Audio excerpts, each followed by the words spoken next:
اچھا میں ایک بات کرنا چاہتا ہوں، میری عادت نہیں ہے، میں یہ اپنی بڑائی نہیں کر رہا، اپنی بڑائی وہ ہو جو میں کہوں میں نے یہ کر دیا۔ میں حضور علیہ السلام کی یہ شان کہ حضور آج بھی کیسے کرم کرتے ہیں جو خود دیکھا وہ آپ کے آگے بیان کرنا چاہتا ہوں۔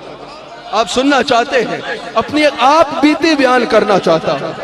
قبلہ سید عارف شاہ صاحب گیلانی، مولانا کلیم اللہ صاحب، میں مدینہ منورہ میں تھا، شاید یہاں بھی کوئی ایسے لوگ ہوں جو اس وقت میرے ساتھ تھے۔ ایسے اس بات کے واقعے کے کئی گواہ میرے پاس موجود ہیں۔ رمضان کا مہینہ تھا، غالباً یہ رمضان چھوڑ کے 2 سال قبل رمضان کا واقعہ ہے غالباً۔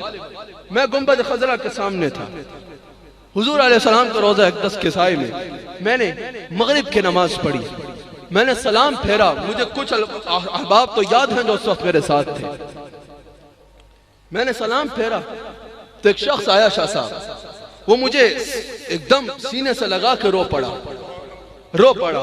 وہاں اکثر لوگ یہ سمجھتے ہیں کہ میری طبیعت میں کوئی ایسا نخرہ ہے کہ میں ملنا نہیں چاہتا، وہاں اصل میں آپ کو پتا ہے سوء ادب ہے، جب پیروں کا پیر موجود ہو تو نوکروں چاکروں سے کیا ملنا ہے۔ میں وہاں لوگوں کو سمجھاتا ہوں بھئی یہاں ہمیں مل کے وقت ضائع مت کرو، ہم تو اس دربار کے کتے ہیں، یہاں مالک کا روزہ دیکھا۔ حضور کے دربار میں بھی کوئی ہم جیسے ناکارے لوگوں کے پیچھے پڑا رہا ہے، یہ جہالت ہے۔ جب حضور کا روزہ سامنے ہے تو سارے پیر بھی ادھر کے مانگتے ہیں، سارے غوث بھی ادھر کے مانگتے ہیں، سارے کتب بھی ادھر کے مانگتے ہیں، سارے ابدال بھی ادھر کے مانگتے ہیں۔ خدا کی قسم مسجد نبی کے وضو خانے کو کوئی صاف کرتا رہے اس کو مقام غوثیت بھی مل جائے۔ ابھی پچھلے دنوں الحمدللہ وہ ایک دن سے کام پہ تشریف لائے ہوئے تھے، ان کی شفقت ہے، وہ جب پاکستان آتے ہیں وہ مجھ پہ ضرور کرم فرماتے ہیں، جو حضور کے روزے کے کنجی بردار ہیں، ہر ہفتے حضور علیہ السلام کے روزہ اقدس کے اندر جا کے صفائی کرتے ہیں۔ وہ عیدگاہ تشریف لائے، میں نے اپنی دستار اتار کے ان کی جوتیوں پہ رکھ دی، میں نے کہا حضور کے دربار میں صفائی کرنے والا میرے گھر آیا۔ تمہیں کیا پتا وہ کیا ہے، خیر جو میں بات کر رہا تھا، ایک شخص نے آ کے مجھے سینے سے لگایا اور رو پڑا، میں نے اپنا آپ چھڑایا۔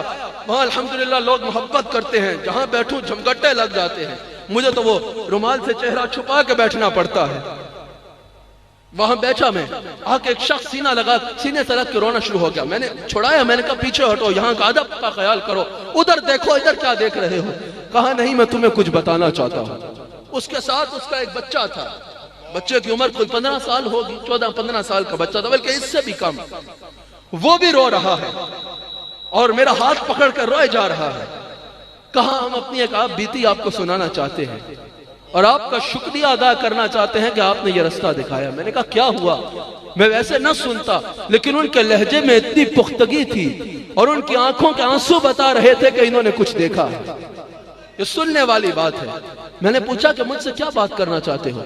کہا ہم آپ کا ٹی وی پہ بیان بڑے شوق سے سنتے ہیں، ہمارا یہ بچہ ہے، اس کو بلڈ کینسر، اور ڈاکٹرز نے کہا کہ اس کا 1 ہفتہ ہے۔ یہ میں اپنا نہیں بتا رہا، اس میں میرا کچھ بھی نہیں ہے، پورا واقعہ سن لیجئے گا، یہ میں مدینہ پاک کا بتا رہا ہوں کہ میرے آقا پہ آج بھی کوئی اعتماد کرے تو کیا ہوتا ہے۔ یہ حضور پہ اعتماد کا صلہ بتا رہا ہوں۔ کہا کہ ڈاکٹرز نے کہا تھا کہ یہ مشکل سے مہینہ کاٹے گا، یہ مر جائے گا، اس کا بلڈ کینسر ایک مقام پہ ہو تو کتنا خطرناک ہوتا ہے، اس کے بلڈ کینسر ہے، پورے جسم میں کینسر پھیل رہا ہے، یہ بچ ہی نہیں سکتا۔ کہتے ہم پریشان تھے، ہم روتے تھے۔ ایک رات یہ اپنے کمرے میں اکیلا تھا اور ٹی وی پر آپ کا بیان آ رہا تھا۔ اچانک کیا ہوا کہ ہمیں کمرے سے چیخیں مار مار کے رونے کی آواز آئی۔ ہم نے سوچا اس کا وقت آخر آ گیا ہے، تکلیف سے تڑپ رہا ہے۔ ہم اپنے بچے کو سینے سے لگانے کے لیے دوڑے تو دیکھا وہ اپنی نشست پہ بیٹھا ٹی وی پہ بیان سن رہا ہے اور چیخیں مار مار کے رو رہا ہے۔ اور اس وقت آپ یہ واقعہ بیان کر رہے تھے کہ حضور نے حبیب یمنی کی بیٹی کو شفا دی۔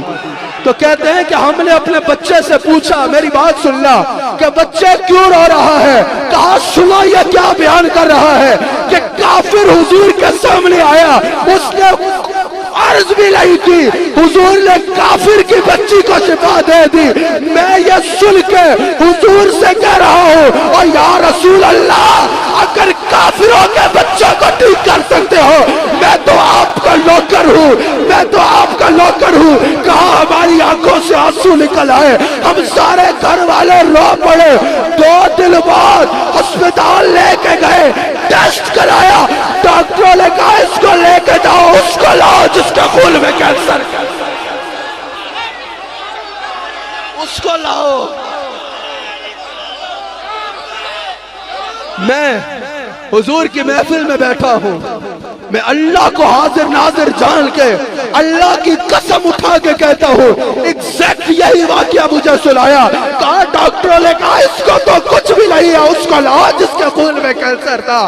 خدا کی قسم آج بھی فریاد امتی جو کرے حال زار میں ممکن نہیں کہ خیر البشر کو خبر نہ ہو۔ آج بھی اگر حضور کو کوئی پکارے، کوئی شفا مانگے، مصطفیٰ شفا دیتے ہیں، کوئی اولاد مانگے مصطفیٰ اولاد دیتے ہیں، کوئی دنیا مانگے مصطفیٰ دنیا دیتے ہیں، کوئی دولت مانگے مصطفیٰ دولت دیتے ہیں، کوئی زندگی مانگے مصطفیٰ زندگی دیتے ہیں۔ خدا کی قسم کوئی دین مانگے مصطفیٰ دین دیتے ہیں، کوئی دنیا مانگے مصطفیٰ دنیا دیتے ہیں۔ میں حلف دے کے کہتا ہوں، میں اپنے رب کی قسم اٹھا کے کہتا ہوں، کوئی جنت مانگے مصطفیٰ جنت دیتے ہیں، کوئی کافر مانگے مصطفیٰ کافر